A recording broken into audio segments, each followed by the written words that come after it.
Welcome to the Kemp IT Law vlog. I'm Deirdre Moynihan. This vlog looks at the recent case taken against Morrisons Supermarket in respect of the rogue activities of one of its employees. In January 2014, personal details of almost 100,000 of Morrisons employees were made available on a file-sharing website.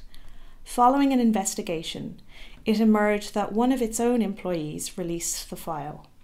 That employee was convicted of offences under the Computer Misuse Act and the Data Protection Act and was sentenced to 8 years imprisonment.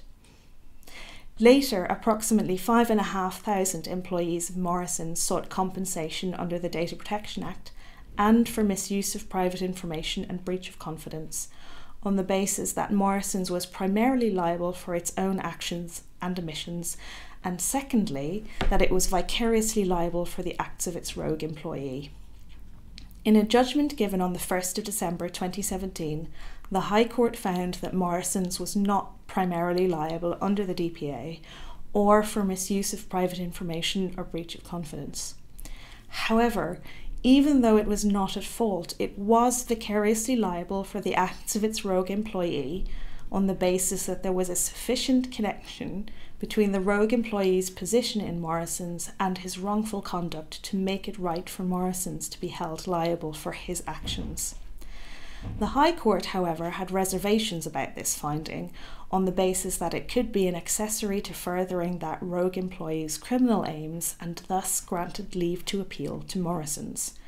Morrisons has announced that it intends to do so.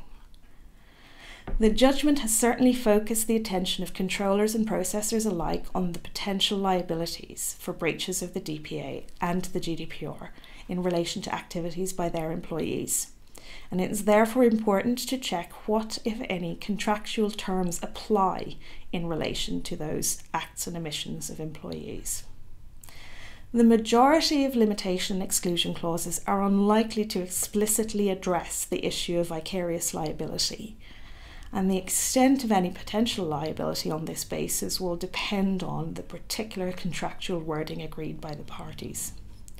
For now, it would seem that vicarious liability can be excluded if the contractual terms are either sufficiently general to capture the circumstances giving rise to the liability, for example by using wording such as liabilities however arising, or because they're sufficiently specific.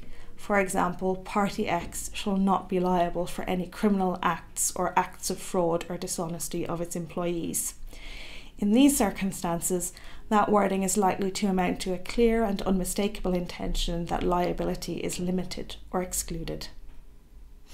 For information on other data protection issues, please see our GDPR vlogs and blogs at www.kempitlaw.com.